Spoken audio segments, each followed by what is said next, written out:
Hi guys, welcome to today's tutorial. Yes, we're about to learn how to make this beautiful fascinator. It looks simple, but there are things that you will see that was used in this fascinator. Okay, right now I'll be introducing to you what is on the table. We have this bishop cap, and of course we've attached the Alice band to it, and it's actually a center placement of the Alice band.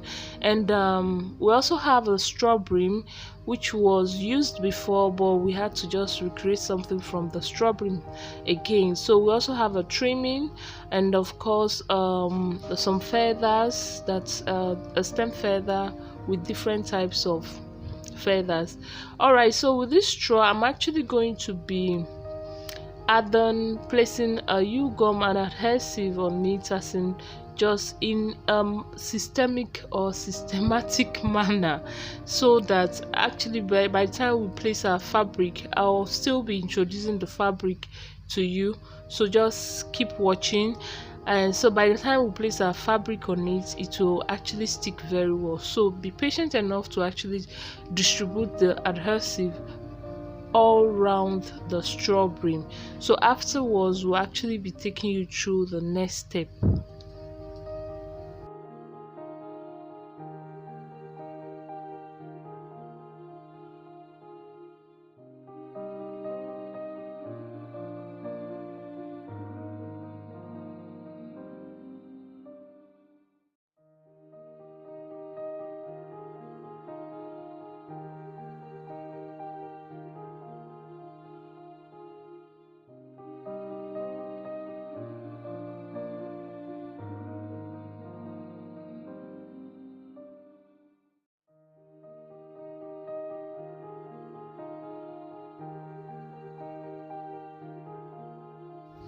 Okay, so at this point you can see that we've actually distributed the U-gum or adhesive all around the straw brim. Now we'll be placing our fabric. Now you can see, take a look at this fabric now. It's shining, and of course it's made from net fabric or something. I don't know how to introduce fabrics, but it's also elastic in nature. So from the front view you can see the shining look, and from the back view it's a bit dull. So that is just the fabric. It's breathable. If there's anything like breathable, it's very light, and is of net fabric or net material. So now you can see I've spread it on the straw brim, and of course I'll be using my palm, or I'll be spreading it well with my palm, and at the same time stretching it so that there'll be no overlaps or something, you understand. So when you're done with that, of course, when you're satisfied with the placement, when you're sure that the fabric is glued to the straw brim, then of course we will now trim out. But be patient to watch how we actually trimmed out, so that you will be able to, or should, in case I didn't show, while you're trimming, just give an allowance, or you can trim exactly on at the point where the straw stopped. So it's two ways, but for me I'm actually going to be covering the other side too. And if you feel that you're okay with just covering one side, it's also an option for you to take. But if you feel covering the both sides is also something you want to do, you can as well do it. So I'll be covering the both sides too, or the other side too, so you'll be seeing the finished work, and that is it. So, and after that we'll be proceeding to how we used it to make a beautiful fascinator.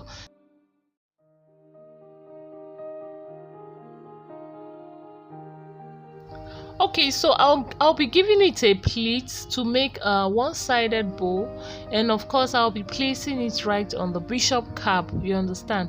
So that's why I said it looks simple, but you know, if you don't know what it entails, you won't get it. So you understand. So this is what I actually did, and when you are done with it, when you're satisfied with the look, you can just tack the point where I'm holding now. Then when you tack the point, you can just place it on the bishop cap. But also note that the bishop cap, the placement also matters. So you can see I've taken my bishop cap, and also be conscious of the side, the front view and the back view of the bishop cap. So for me now, I want to be tacking this point I'm holding, And but first I'll use a pin to hold it down while I run my needle and thread. So by the time I'm done running my needle and thread, I'll be resulting back to the brim to actually tack it at the point I have pinned down.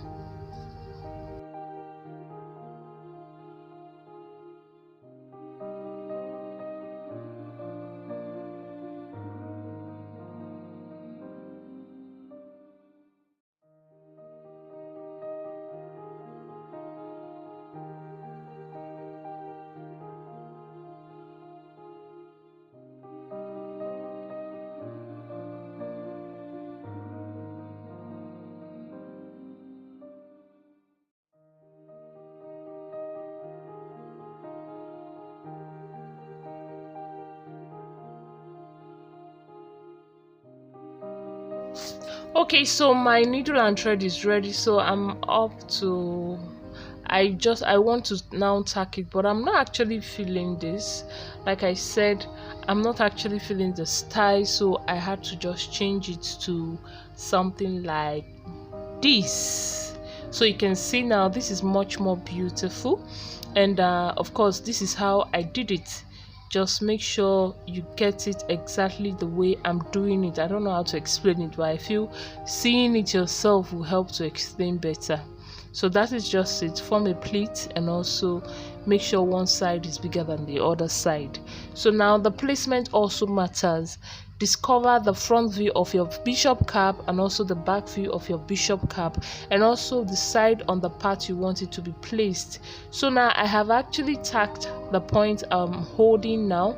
Now the next is just to, like I rightly said, I'm discovering that I've actually decided this is the front view and that's the back view, and also this is the part I'm actually going to be placing the bow, and that is what it is. So at the point you've decided or you've placed it, you can now simply tack.